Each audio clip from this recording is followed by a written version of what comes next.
Hi TV fans, it's Cynthia, and I'm back to show you some DVDs that are coming out this week or recently came out. And I swear I'm going to do this every week, and I'm bad and I don't. So try again. Let's start with Falling Skies. This is season 3, the complete 3rd season. This is going to hit stores on June 3rd. And it has 10 episodes and 2 hours of special features. Special features include 2.5 hours of extras. Look at that. Warrior Poet, creating the character and emotion of Cochise, Karen, the overlord next door. A whole lot of behind-the-scenes things, including some stuntman articles. I love that. Stuntman featurettes. Love that. Second Watch, hosted by Will Wheaton. That's really fun. So that's kind of one of those after watch shows. So you watch the show and they talk about it, or they talk about it, and you pretend you're there sitting on the couch talking about it with them. So that's on here too, which is really cool. I'd like to see more of that kind of thing coming out. So Falling Skies, complete 3rd season. The new season, the 4th, will come out soon. I don't know if it tells me when. Doesn't look like it, but it says Sunday. Oh, wait, I was wrong. Season premiere is June 22nd for the 4th season on TNT. So complete 3rd season comes out June 3rd. A couple weeks later, you'll be able to start watching the new season, so you'll have time to catch up. And sadly, my box was dented when I got it. Bummer, but so we've got that. Next, we have Adventure Time, The Suitor, 16 episodes from Cartoon Network. This is kind of one of those crazy cartoons that's technically made for children, I guess, but grown-ups like it.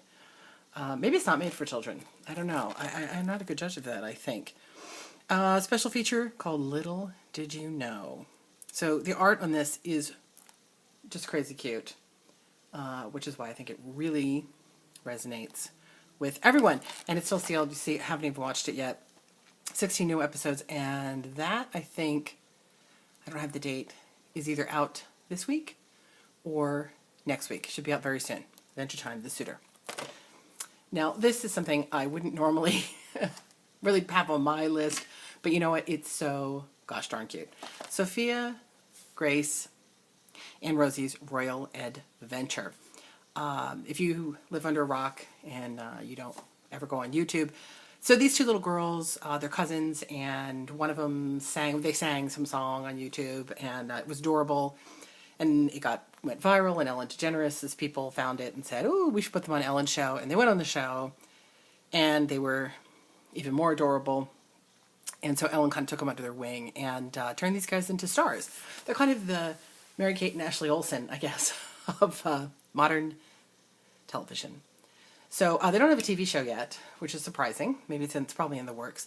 They are making, they do star in a couple of children's books, and I think this is their first movie, Royal Adventure. They are British, and in this movie, they are supposed to be interviewing, cover the coronation of a new queen, but when they get to Switzerland, they find that the princesses are actually competing for the throne. So it's kind of like Bachelorette for the crown to the kingdom.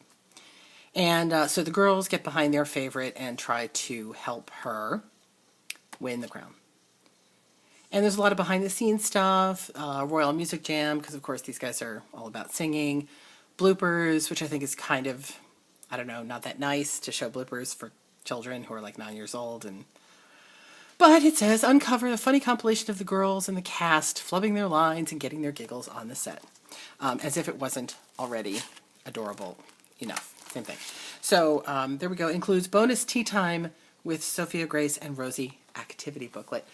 If you got little girls at home, they're going to love this video. They're going to play it so many times, you are going to want to scream and never want to see it again. But they're going to love it just because, and look, it's sparkly all around the edges.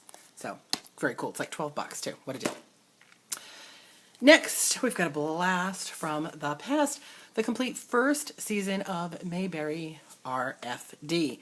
Now, if you're not familiar, depending how old you are, or you just don't have a really good memory. Homespun spinoff of the Andy Griffith Show. So after Andy Griffith had been on the air for 23 zillion years, the cast decided they want to go do other things. And so they did the spinoff series with Ken Berry, and it was kind of the same show that Andy Griffith was, in the sense that it was about a widower raising his young son, and not coincidentally, Aunt Bee from the Andy Griffith Show comes to be their housekeeper and help raise them. A whole lot of other characters from Andy Griffith, including Goober and Howard, and lots of other characters come in and out of the series. Andy Griffith himself makes an appearance, and Ronnie Howard as well, in the pilot, and I'm not sure I think maybe one other time, not positive about that. But the plot is Andy's getting married finally to Helen, and so Aunt Bee is moving out because the newlyweds need their space, and she ends up moving out to the country to help take care of Ken Berry and his son. Sam Jones is the character's name. And what I find really hysterically funny about this, I mean, it's a comedy, but not funny in that way, is RFD stands for Rural Something Federal Delivery, but it has to do with post office boxes, mail delivery to farms. And the joke here is that they live way out on a farm in a rural area, and Aunt Bee is not used to this, and it's quite a new experience, this farm living thing. And what I find really funny about that is, to me, Andy Griffith Show, Mayberry's not really that urban of a town, is it? But I guess by comparison, they didn't have cows in the backyard. So, oops, sorry. So there's that. Anyway, it was one of my favorites when I was a kid. I really do like Ken Berry, wonderful song and dance man. But I wasn't as enamored, honestly, when I watched this to review it. It's very homespun and simple. So is Andy Griffith, but I don't know. Andy Griffith seems to have more layers than Mayberry RFD did. Now, the show is just getting started. Later seasons, Aunt Bee left the show, and I think Alice Ghostley came in. I like her a lot, and I think she added a different dynamic to the show. I think they just needed to find their way. They needed to distance themselves from Andy Griffith, and I think once they did that, they were in a better place. But anyway, you can read my full review of this DVD by going to tvoftheabsurd.com, and you will find the review there. I'll link it in the comments. So that is, again, out, I think it came out this week. Or it comes out next week again. I should have had the dates in front of me, but I didn't. Mayberry RFD, first season. Lastly, two amazing things I was so excited to get. First, we have Dan Curtis's Dracula on Blu-ray, starring Jack Palance. This is one of these movies that I had completely forgotten about. And when the press publicist sent me a note saying it was coming out, and she was like, would you like to review it? I was like, oh my God, I forgot about that movie, Simon Ward. This was like the trifecta for me. Dan Curtis, Dracula, written by Richard Matheson. Super. So it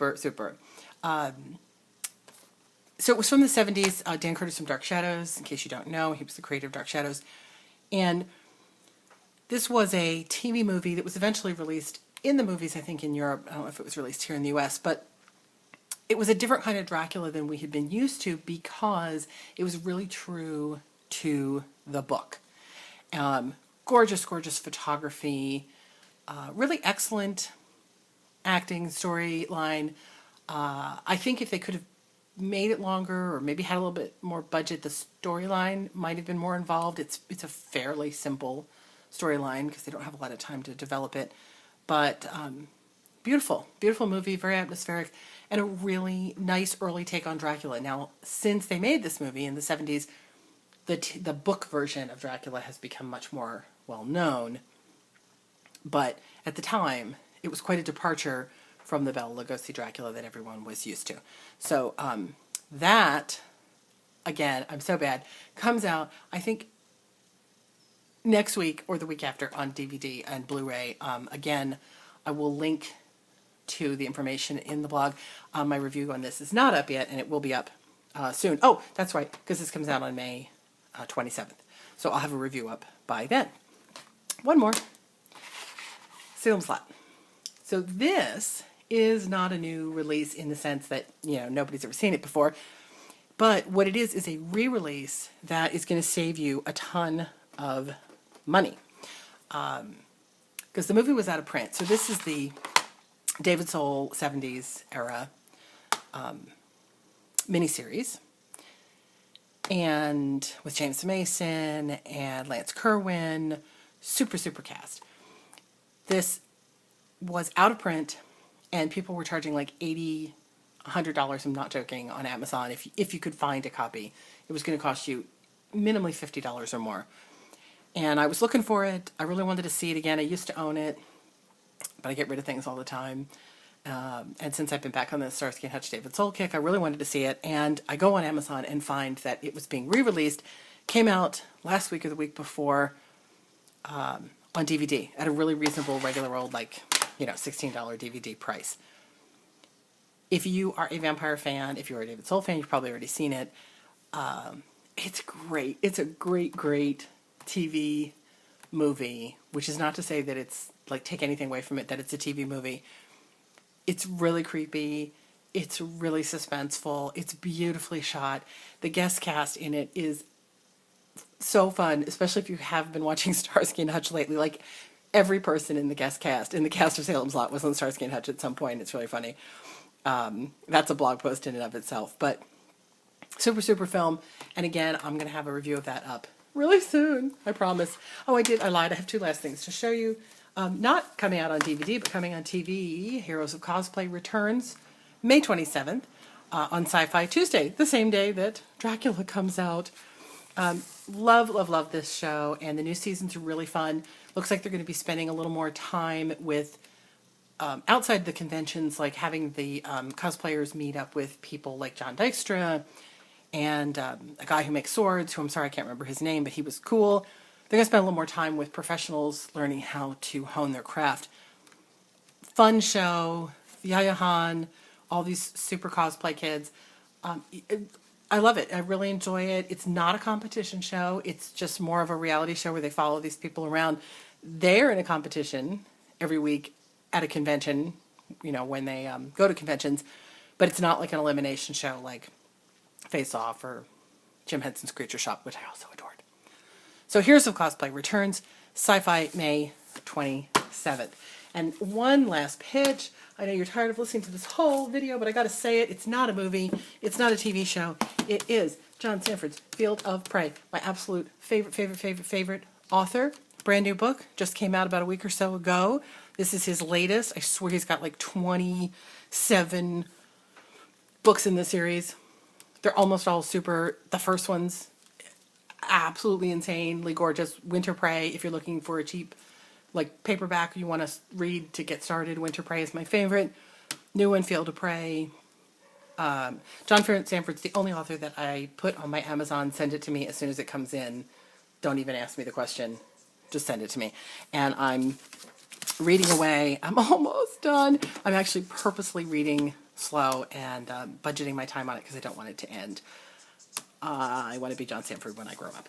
So that's what we got. All kinds of cool movies on DVD, fun stuff, lots to watch, see, and do. Tell me what your favorite DVD is in this lot or some other DVD that's coming out this week so we can all go check it out. See you later.